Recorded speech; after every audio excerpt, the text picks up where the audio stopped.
Hello students, इस video में हम लोग डिस्कस करेंगे AC voltage applied to an inductor, किसी प्रेरित के सिरों पर आरोपित विभवांतर, average power supply to an inductor, प्रेरित्र को आपूर्ति की जाने वाली औसत शक्ति,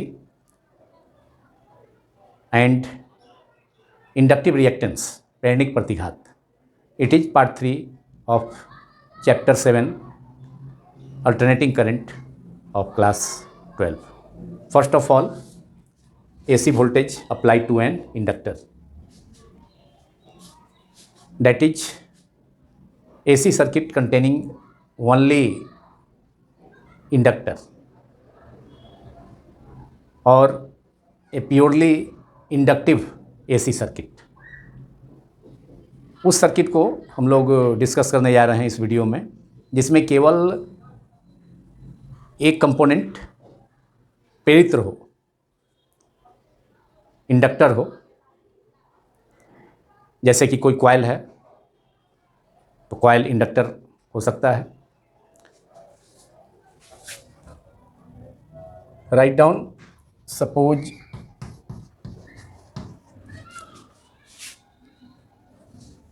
an AC source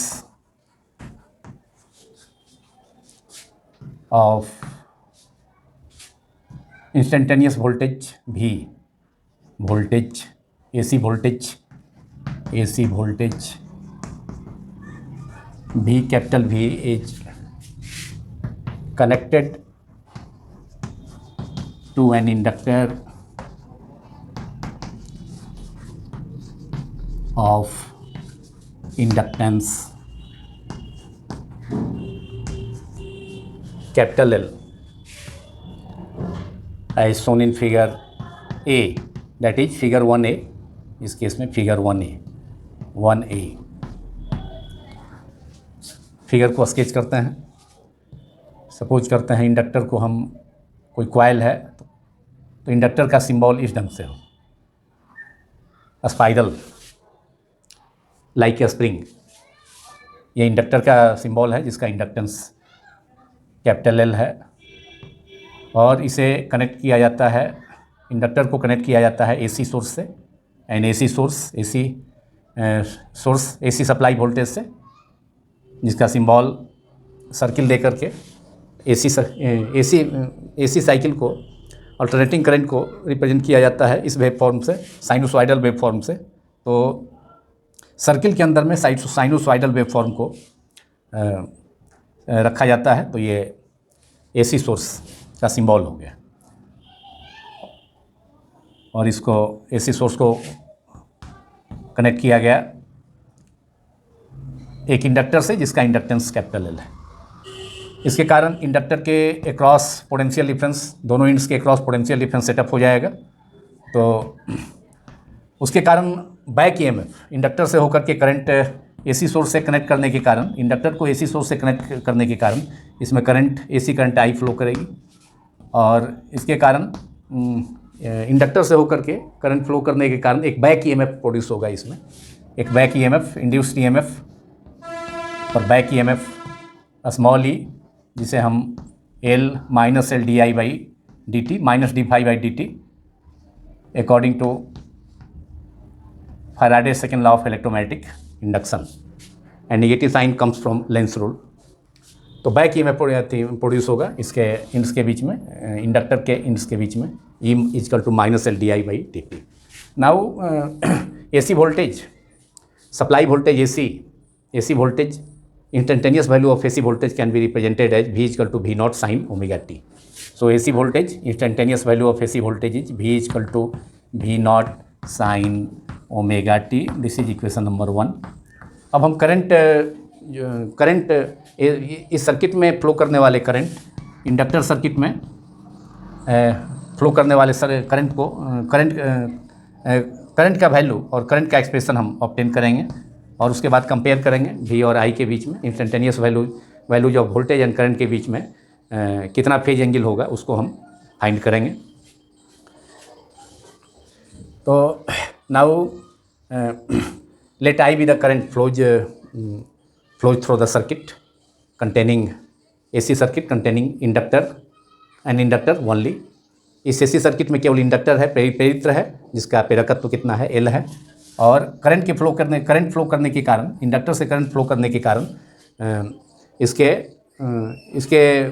इंडक्टर के इंड्स के बीच में potential difference back EMF produce होगा, जिसे हम Faraday second law of electromagnetic induction से E equal to minus d∅dt which is given by, finally it is given by minus L di/dt. So back EMF, let I be the current, AC current, AC be the current, AC current flows through the circuit. Therefore back EMF produced in the across the inductor is back EMF or induced EMF, back electromotive force, induced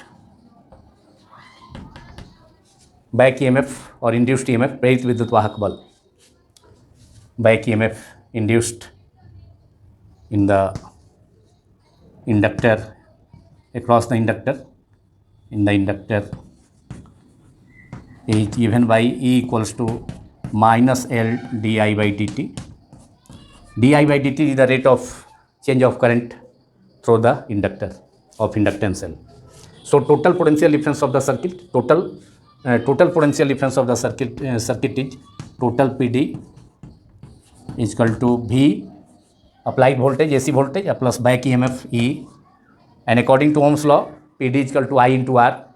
लेकिन inductor के case में किसी inductor का inductance काफ़ी high होता है और resistance negligible होता है. An inductor having high inductance but negligible resistance. व्यवहार में इन प्रैक्टिस इंडक्टर के रेजिस्टेंस को निग्लिजिबल माना जाता है. तो R equal to 0.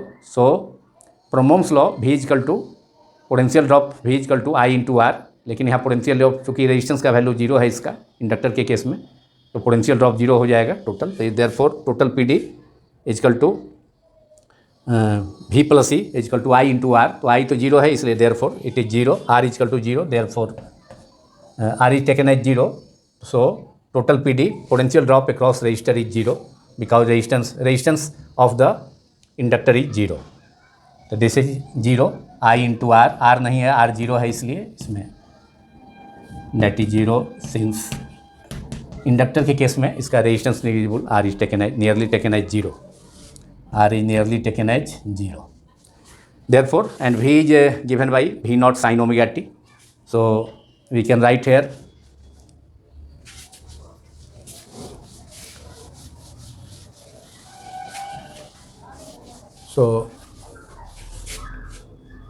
V equals to V is replaced by V naught sin omega t plus E equals to minus L di/dt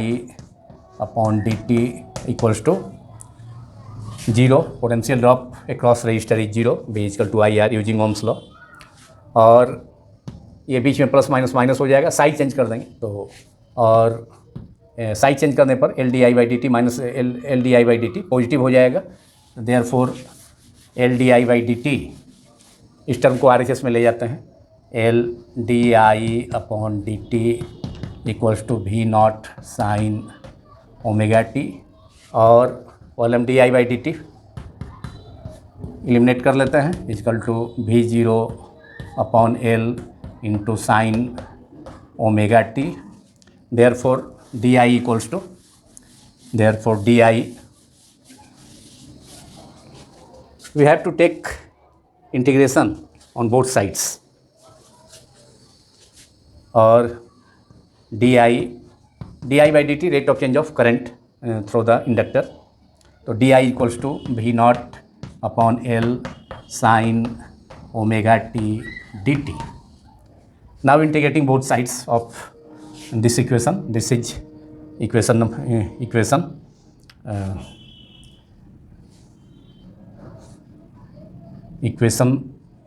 3.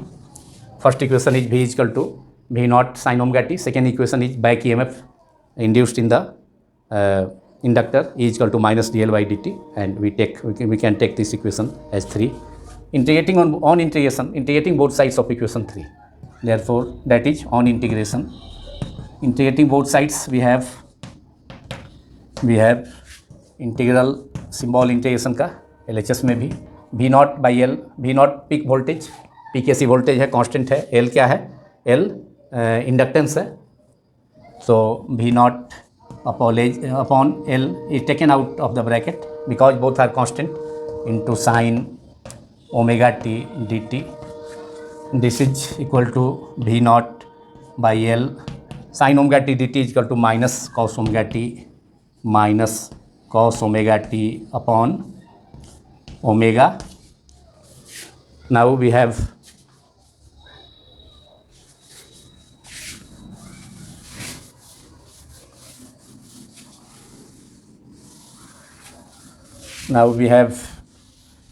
integration of LHS, that is integral di. Integral di equals to integral di is equal to I. Integration of dx is equal to x, therefore di is equal to I, and V0 by L in RHS V0 upon L. Integral of sin omega t minus cos omega t and upon omega. तो L omega, यहाँ omega को यहाँ से bracket से बाहर कर लेते हैं.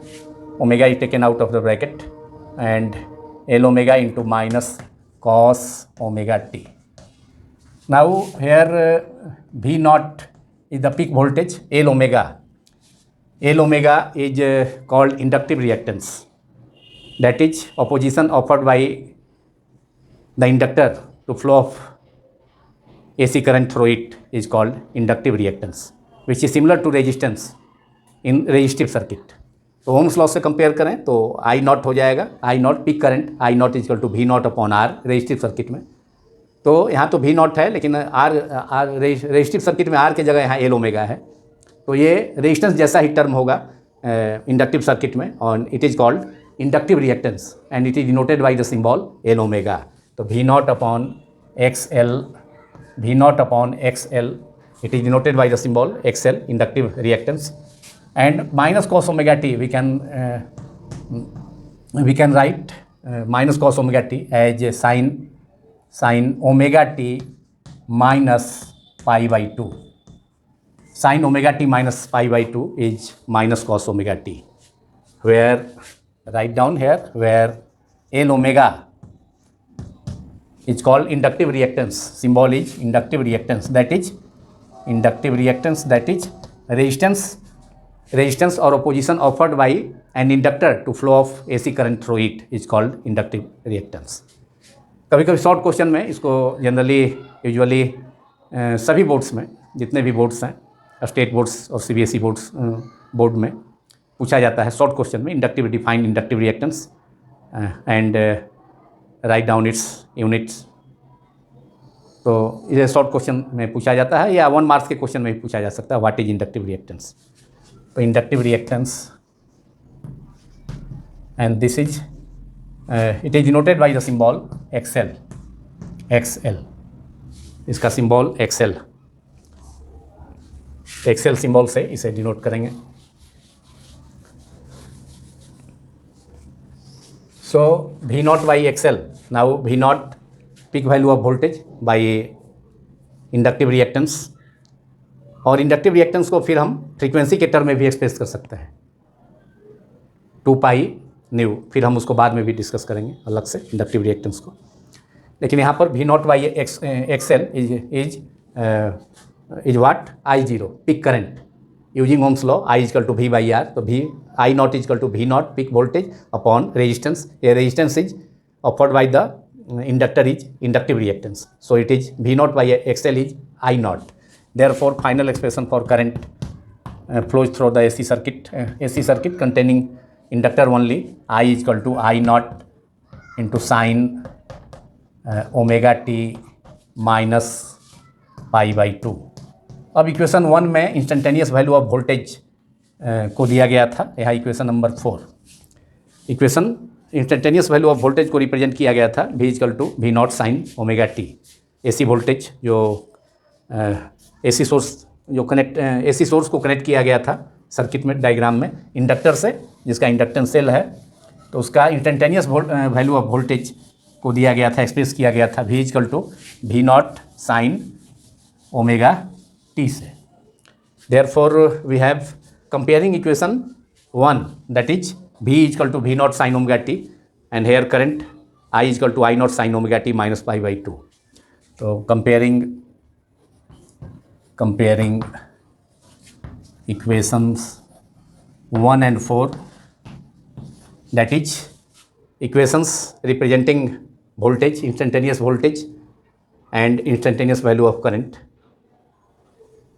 V and I. V instantaneous voltage is represented in equation 1 and instantaneous current is represented in equation 4. Here we see that current I lags behind voltage by angle कितना ओमेगा टी माइनस π/2 है। तो π/2 angle that is 90 degree से current,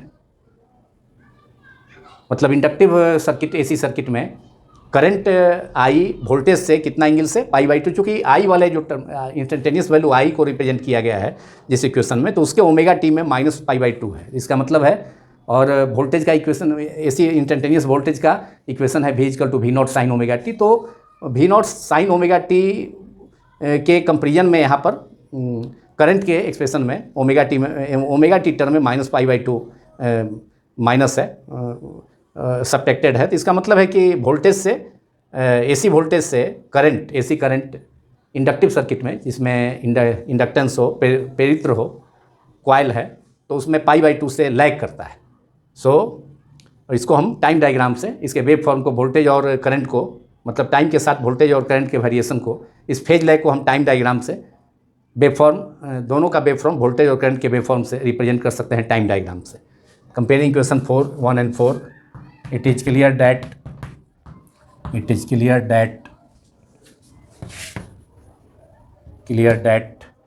voltage V, instantaneous value of AC voltage V lags behind AC current I through angle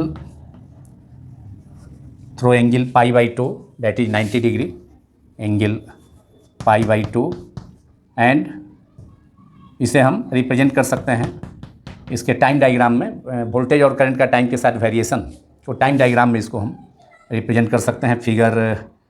figure B1b में इसको हम represent कर सकते हैं टाइम डायग्राम से। इसको हम स्केच करते हैं। ये y एक्सिस के लॉन्ग वोल्टेज एंड करंट दोनों, y एक्सिस के लॉन्ग प्लस y और माइनस y दोनों के लॉन्ग, क्योंकि एसी वोल्टेज हाफ साइकिल में positive and than half cycle में नेगेटिव होता है, इसलिए प्लस y एक्सिस के लॉन्ग और माइनस y एक्सिस के long voltage V and I दोनों रख रहे हैं। वोल्टेज को हम सॉलिड कर्व से हम रिप्रेजेंट कर रहे हैं वोल्टेज को। ये वोल्टेज का वेव फॉर्म हो गया, देखिए यहाँ एंगल हो गया, यहाँ पर 0, यहाँ पर बीच में π/2 होता है, यहाँ जो t/4 होगा, और यहाँ पर angle theta = omega t x axis के along, theta = omega t x axis के लॉन्ग, और ये थीटा यहाँ पर पाई होगा, half cycle, positive half cycle, यहाँ पर फिर यहाँ पर ये पाई हो जाएगा पॉजिटिव हाफ साइकिल के लास्ट में, और फिर यहाँ से पाई से 2π के बीच में नेगेटिव साइकिल है। तो ये वोल्टेज को रिप्रेजेंट कर रहा है, ये वोल्टेज का वैल्यू है, वोल्टेज को रिप्रेजेंट कर रहा है।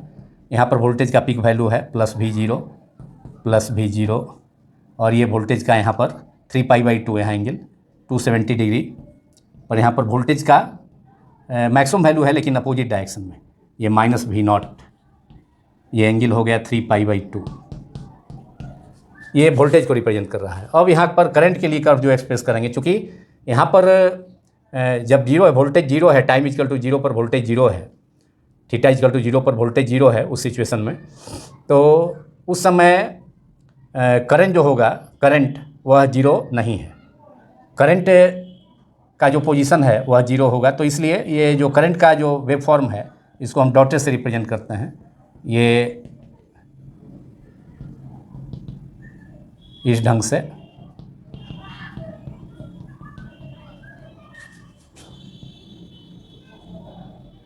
ये π/2 यहाँ है।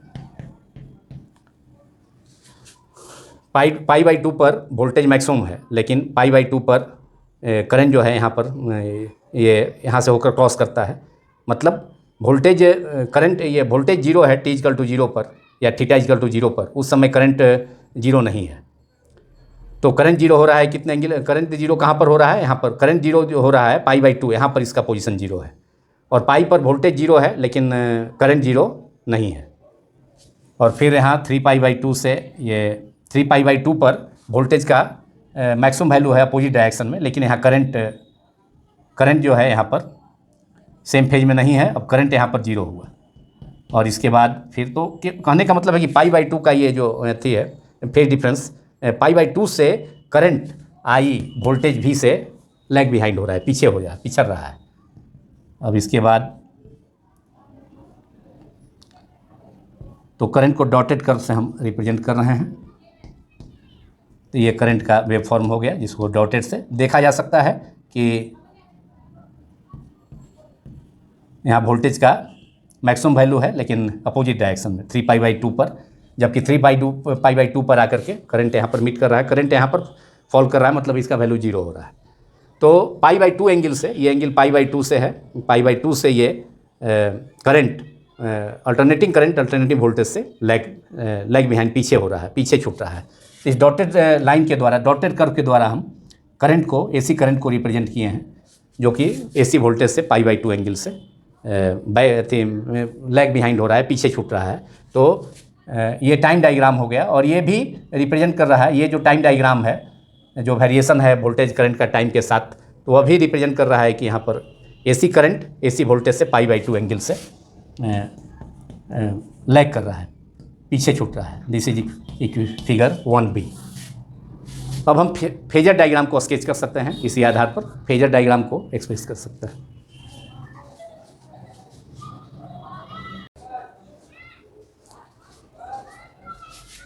Now we can draw phasor diagram of AC circuit containing inductor only.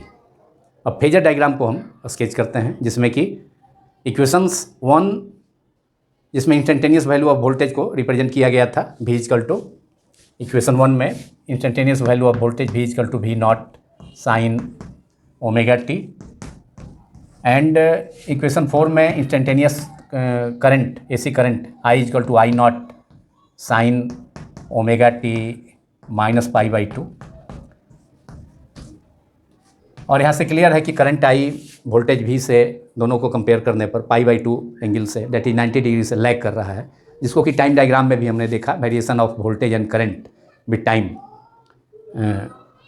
का जो वेव फॉर्म था वोल्टेज और करंट का, तो उसको हमने रिप्रेजेंट किया। उसमें भी देखा कि करंट I AC वोल्टेज से π/2 एंगल से लैग कर रहा है। अब इसके फेजर डायग्राम को हम एक्सप्रेस करते हैं। Phasor diagram of inductor of an inductor AC circuit, phasor diagram को हम स्केच करते हैं of this circuit, inductor circuit. Phasor diagram of the inductor AC circuit, inductor AC circuit. और इसको XY प्लेन में स्केच करने के लिए XY plane, XY coordinate axis का, X and Y coordinate axis का परपेंडिकुलर टू का कोऑर्डिनेट एक्सिस हम इसमें सपोज करते हैं, और जिसमें कि X है और ये Y है। और XY प्लेन में हम वोल्टेज को चूँकि फेजर डायग्राम में फेजर्स को हम रिप्रेजेंट करते हैं, फेजर क्वांटिटी वोल्टेज करंट को एक्सप्रेस करते हैं एक स्ट्रेट लाइन से। तो ये straight line peak value phasors, उस फेजर क्वांटिटी के पिक वैल्यू का पिक वैल्यू को के मैग्नीट्यूड को रिप्रेजेंट करता है। और ये V0 वोल्टेज का मैग्नीट्यूड है, पिक वैल्यू है। और एक्स एक्सिस से जो इसका डायरेक्शन है फेजर का, उसके लिए हमने बताया था कि एक्स एक्सिस से इंक्लिनेशन फेज एंगल, और वह फेज एंगल कितना है, सपोज करते हैं phase angle θ = ωt। Initially θ = ωt है फेज एंगल हो गया फेजर वोल्टेज का एक्स एक्सिस से इंक्लिनेशन। अब यहाँ पर करंट चूँकि लैग कर रहा है π/2 से, तो अब करंट को हमको लैग कर रहा है तो इसको नीचे दिखाना शो करना होगा, एक्स कोऑर्डिनेट एक्सिस के नीचे, एक्स एक्सिस के नीचे इसको स्केच किए, ये हो गया। और ये करंट को शो कर रहा है, तो करंट का peak value of current AC current, peak value of AC को रिप्रेजेंट कर रहा है ये लाइन, जो कि एक्स एक्सिस के नीचे है। और चूँकि करंट यहाँ पर करंट वोल्टेज से instantaneous value of current voltage से π/2 एंगल से लैग कर रहा है, इसलिए यह एंगल कितना होगा 90 से, इसको हमने 90 डिग्री, ये 90 हो जाएगा। तो करंट यहाँ वोल्टेज से V0 से, ये तो V0 maximum peak value of voltage है, तो ये AC करंट AC वोल्टेज से π/2 एंगल से यहाँ लैग कर रहा है, π/2 हो गया इन दोनों के बीच का एंगल, वोल्टेज का पिक वैल्यू और करंट का पिक वैल्यू के बीच का एंगल। और ये करंट का जो लाइन है, जिस लाइन से रिप्रेजेंट किया गया है फेजर्स करंट को, तो वह एक्स एक्सिस के नीचे है, क्योंकि वोल्टेज से करंट लैग कर रहा है π/2 एंगल से। तो दिस एंगल, दोनों के बीच का एंगल π/2, और ये ओमेगा टी इस फेजर क्वांटिटी वोल्टेज का एक्स एक्सिस से इंक्लिनेशन है, एक्स एंगल से इसके डायरेक्शन को शो कर रहा है, जो कि फेज एंगल है उसका। तो this is phasor diagram of this circuit, that is circuit containing inductor only. ये फेजर डायग्राम फिगर 1C द्वारा फेजर डायग्राम को रिप्रेजेंट किया जा रहा है। This is phasor diagram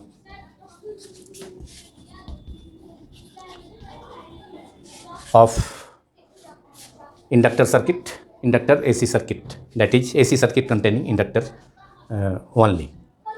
now we have to define inductive reactance, जिसका हमने जिक्र किया था इक्वेशन 4 में, V0 अपॉन ओमेगा एल जो टर्म आया था, तो I इक्वल टू ये V0 upon omega L term था, तो ओमेगा एल जो टर्म था डिनोमिनेटर में वही था, उसको ओम्स लॉ से कंपेयर करने पर वह रेजिस्टेंस के सिमिलर है और उसको इंडक्टिव रिएक्टेंस कहा जाता है उसमें। तो इसे अलग से शॉर्ट क्वेश्चन में पूछा जाता है, इसलिए अलग से भी डिफाइन इसको, inductive reactance.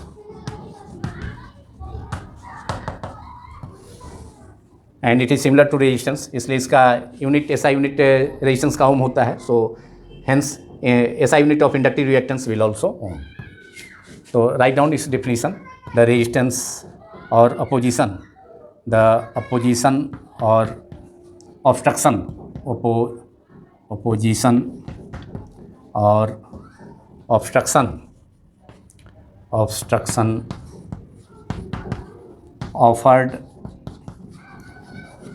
Offered means apply होना, offered by an inductor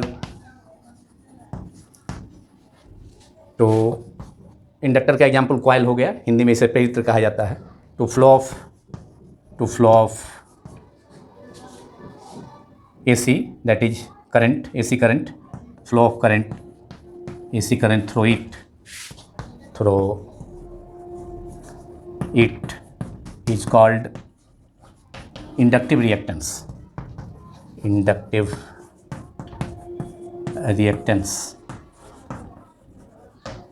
Its symbol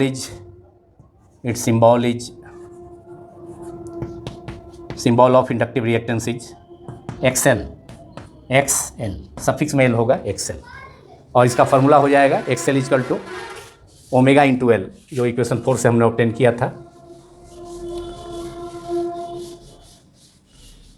तो और इसको फ्रीक्वेंसी के साथ भी हम रिलेट कर सकते हैं इंडक्टिव रिएक्टेंस को। Therefore inductive reactance XL equal to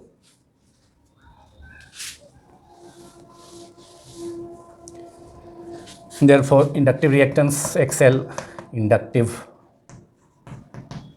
reactance XL equal to omega into L, क्योंकि जो इक्वेशन था equation 4, peak current V0 equal peak current I0 equal to peak voltage V0 upon omega L। तो उसी omega L को हम ohms law से इसे compare करने पर I इक्वल टू V/R, तो ओमेगा L जो टर्म है वह रेजिस्टेंस के सिमिलर है, तो इसलिए ओमेगा इंटू L को हम क्या कहेंगे, किसी इंडक्टर के केस में इसे हम रजिस्टर के जगह जहाँ इंडक्टर हो, कॉइल हो, तो वहाँ पर इंडक्टिव रिएक्टेंस कहेंगे, लेकिन रोल वही है जो रेजिस्टिव सर्किट में रजिस्टर का होता है।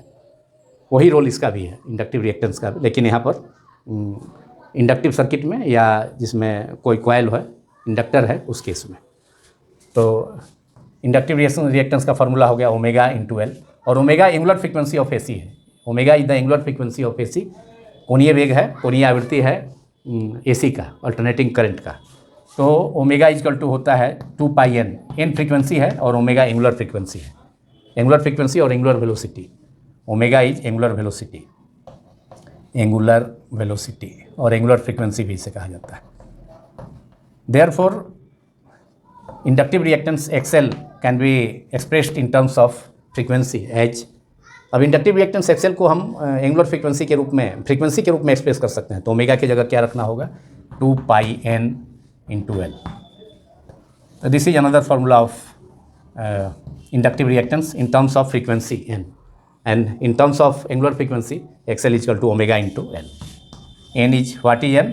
ओमेगा तो फ्रीक्वेंसी है AC का, वेयर ओमेगा ये एंगुलर फ्रीक्वेंसी है और एंगुलर वेलोसिटी है AC का, angular velocity of AC, angular velocity of AC, and N is here N is frequency of AC।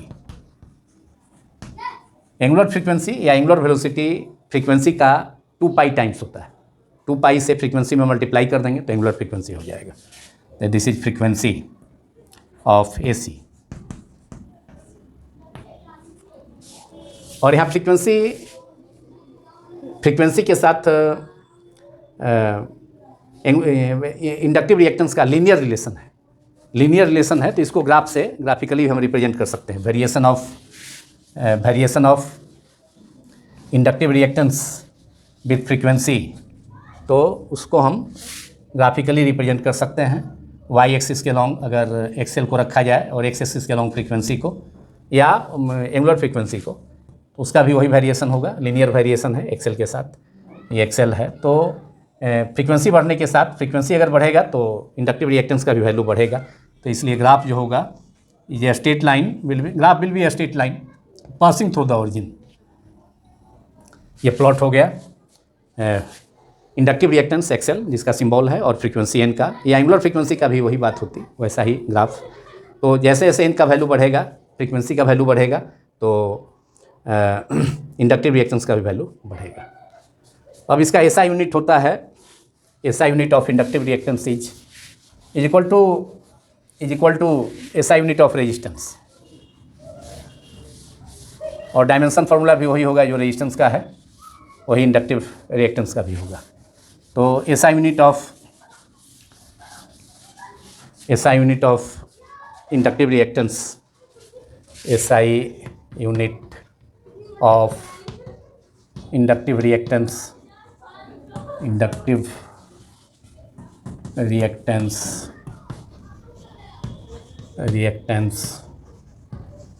Is equal to SI unit of resistance, SI unit of resistance, और SI unit of resistance is ohm. So SI unit of inductive reactance is also ohm. ये भी objective question में usually पूछा जाता है different boards examinations में, कि multiple choice question में भी या 1 मार्क्स के क्वेश्चन में भी यूजुअली पूछा जाता है SI यूनिट ऑफ रेजिस्टेंस क्या होता है। तो SI unit of resistance is ohm. So SI unit of inductive reactance क्या होगा, 4 ऑप्शन होगा, उसमें ओम सही चॉइस होगा। और डायमेंशन फार्मूला भी उसका वही होगा जो कि रेजिस्टेंस का होता है। Dimension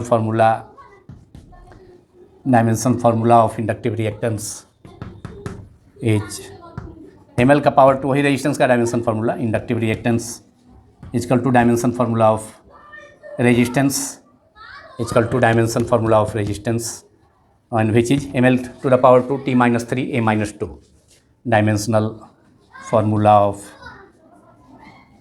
of resistance,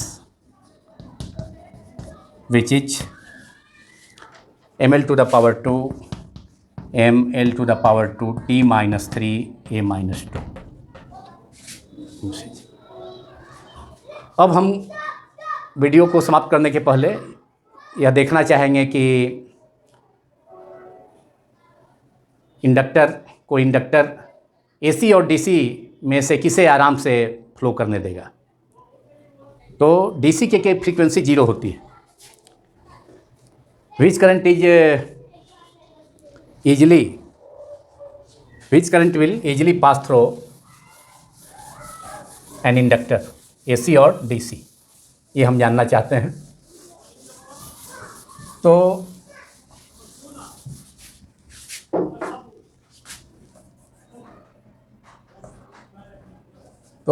for DC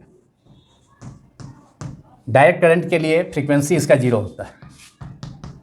frequency of DC is 0, frequency n is equal to 0 DC के लिए।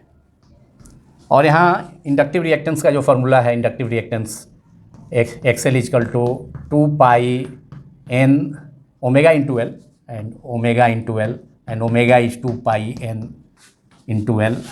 और for DC frequency is 0, therefore 2 pi into 0 into L, that is 0। तो इसका मतलब है कि XL is equal to 0, inductive reactance for DC is 0, मतलब that means an inductor does not offer any resistance to DC. So DC can pass easily through an inductor. क्योंकि inductor DC current पर कोई resistance flow नहीं करता है, कोई resistance apply नहीं करता है। So therefore DC can flow through an inductor very easily. So it is clear, यहाँ XL means there is no resistance offered by the inductor to flow off, no resistance offered by an inductor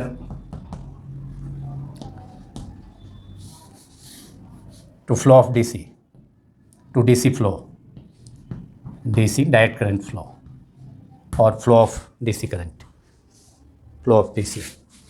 To flow of DC. Therefore, DC can easily pass through DC can easily flow through an inductor. No resistance offered by an inductor to flow of DC. Flow of DC. That is, DC can easily flow through DC can easily flow through an inductor. अब AC का हम case देखें, AC के साथ क्या होगा? AC current आसानी से पास करेगा, फ्लो करेगा इंडक्टर से होकर या नहीं? तो डीसी करंट का जो फ्रीक्वेंसी होता है वो फाइनाइट होता है। एसी करंट का फ्रीक्वेंसी फाइनाइट होता है और डीसी करंट का फ्रीक्वेंसी 0 होता है, जिसे हमने n इजकल टू 0 वहाँ लिखा। और for an AC current frequency n small n, symbol of frequency is small n, frequency n finite होता है। और फाइनाइट होने से inductive reactance XL is equal to omega L, that is 2 pi n omega angular velocity, and जब उसे frequency के रूप में एक्सप्रेस करेंगे तो omega is equal to 2 pi n into L. N finite है, क्योंकि n यहाँ फाइनाइट है इसलिए इंडक्टिव रिएक्टेंस भी होगा, वो भी फाइनाइट होगा। Therefore AC offers finite resistance to flow of AC current, that is alternating current, that is inductor offers finite resistance to flow of AC through it, that is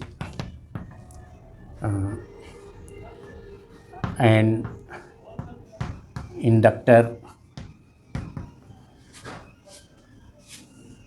offers finite resistance। DC के flow में तो कोई resistance XL 0 हो गया, तो इसलिए DC के flow में इंडक्टर कोई रेजिस्टेंस ऑफर नहीं करेगा, इसलिए डीसी इजीली पास करेगा। लेकिन एसी की फ्रीक्वेंसी फाइनाइट होती है, इसलिए इंडक्टर एसी के फ्लो में फाइनाइट रेजिस्टेंस ऑफर करेगा। तो an inductor offers finite resistance to flow of AC, flow of alternating current AC through it. So AC cannot pass through an inductor easily. Through an inductor offers finite resistance to flow of AC through it. Hence an AC cannot pass through an inductor easily. तो AC inductor से होकर easily flow नहीं कर सकता है, क्योंकि inductor उसमें AC के फ्लो में फाइनाइट रेजिस्टेंस प्रोड्यूस करेगा। और जब फ्रीक्वेंसी काफ़ी हाई हो जाए, काफ़ी हाई फ्रीक्वेंसी एसी हो जाए, तो एन का वैल्यू काफ़ी हाई होने पर जो इंडक्टिव रिएक्टेंस है एक्सेल, वो भी काफ़ी ज़्यादा हो जाएगा, काफ़ी लार्ज हो जाएगा। तो एसी करंट का फ्लो काफ़ी उसमें मुश्किल हो जाएगा। देयरफॉर एसी के लिए, हाई फ्रीक्वेंसी एसी के लिए and inductor behaves as an open circuit, तब करंट का वैल्यू उससे नियरली इक्वल टू 0 हो जाएगा। For a high AC, high frequency AC, an inductor behaves as an open circuit. High frequency AC के लिए कोई इंडक्टर ओपन सर्किट के जैसा बिहेव करेगा। ओपन सर्किट मीन्स जिसमें करंट फ्लो नहीं करे, तो उस सिचुएशन में करंट का वैल्यू 0 हो जाएगा। Now in last, average power supplied to an inductor by AC.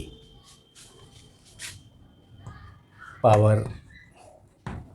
supplied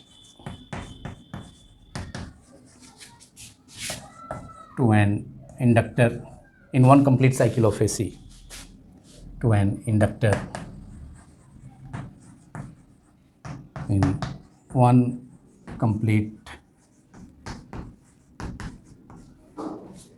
cycle of AC. ये हमें फाइंड करना है कितना टोटल पावर और इंस्टेंटेनियस पावर कितना सप्लाई होगा एक कंप्लीट साइकिल एसी के किसी इंडक्टर को, या टोटल एवरेज पावर, फिर टोटल एवरेज पावर कितना सप्लाई होगा एन इंडक्टर को, किसी इंडक्टर को एसी के एक कंप्लीट साइकिल में। तो पहले इंस्टेंटेनियस पावर हम मालूम कर लेते हैं। Instantaneous power, instantaneous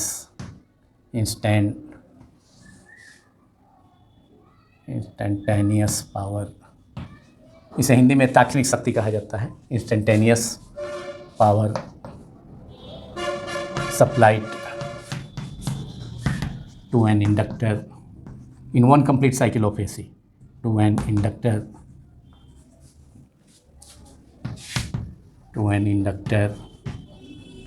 in one complete cycle of AC is P instantaneous, PINST, short में INST, P is the power, symbol of power। और ये होता है voltage, product of voltage into current. Instantaneous power is voltage multiplied by current. और V को हमने express किया था V0 initially, V0 sine omega t, और करंट को एक्सप्रेस किया था I0 sine omega 2 t minus pi by 2। चूँकि करंट वोल्टेज के कंपेरिजन में पाई बाई 2 एंगल से लैग बिहाइंड करता है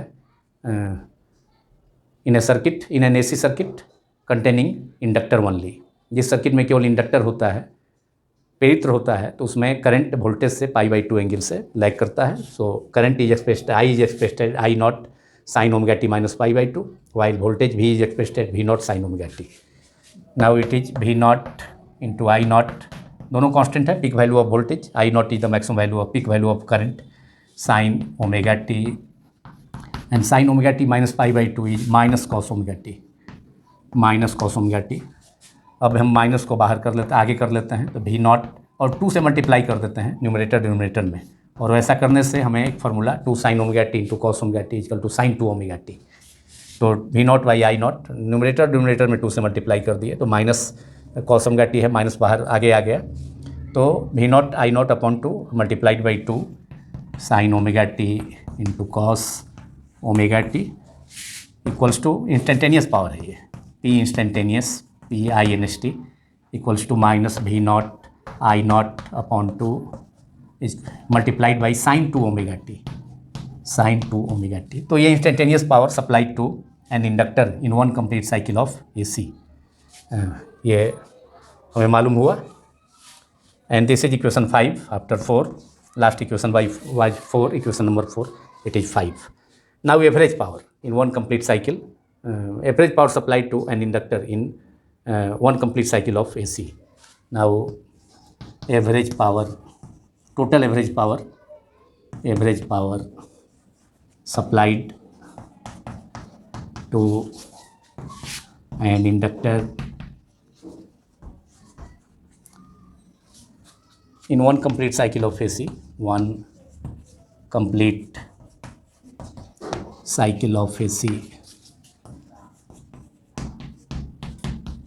and it is given by P average, PAV is equal to average value PAV, और एंगुलर ब्रैकेट में P को रखा जा सकता है, equal to V0 minus V0 I0 upon 2 constant है, इसे बाहर रखेंगे। अब इसे हम इसे ऊपर में लिखा जाए,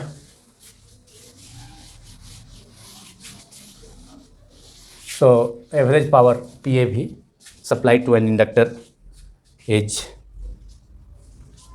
PAV,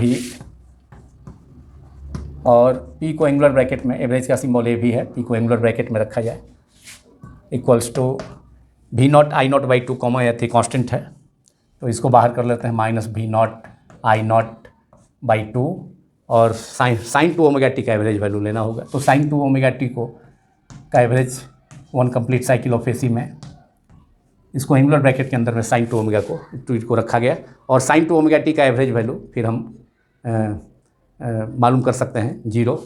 therefore minus V0 one complete cycle of AC में, इसे हम कैलकुलेट कर सकते हैं, sine 2 omega t dt 0 to t upon capital T 0 to t limit में dt दैट इज t। तो हम इंटीग्रेट करके उसका वैल्यू 0 मालूम कर सकते हैं, 2 into 0। तो average value of sine 2 omega t 0, so result is 0। यहाँ साइन 2 ओमेगा टी का एंगुलर ब्रैकेट के अंदर रखा गया है, average value of sine 2 omega t 0। Therefore average power supplied to, average power PAV और P under angular bracket supply to inductor is 0, this is equation 6। So conclusion is average power supplied to an inductor in one complete cycle of AC is 0। क्योंकि AC cycle के, AC current के positive half cycle में inductor magnetise होता है, चुंबकित होता है, और फिर आधे नेगेटिव साइकिल में, रिमेनिंग हाफ नेगेटिव साइकिल में इंडक्टर डीमैग्नेटाइज होता है, मतलब विचुंबकित होता है। देयरफॉर टोटल, इसलिए therefore total average power is 0। So total average power supplied to an inductor in one complete cycle is 0। इसी के साथ यह वीडियो समाप्त होता है। यदि यह वीडियो आपको पसंद आया हो तो इसे आप लाइक करें, दूसरों से शेयर भी करें तथा सब्सक्राइब करना भी ना भूलें। अगले वीडियो में दैट इज पार्ट 4 में चैप्टर 7 क्लास 12 अल्टरनेटिंग करंट का, इसमें हम लोग डिस्कस करेंगे एक अनदर सर्किट, दूसरा circuit that is AC circuit containing capacitor only, और AC voltage supplied to a capacitor, और उसमें भी average power supplied to a capacitor, उसको भी हम लोग फाइंड करेंगे। और एंड कैपेसिटिव रिएक्टेंस, एक और रेजिस्टेंस के similar term capacitive reactance, resistance offered by a capacitor to flow of AC, उसको डिस्कस करेंगे। Thank you very much.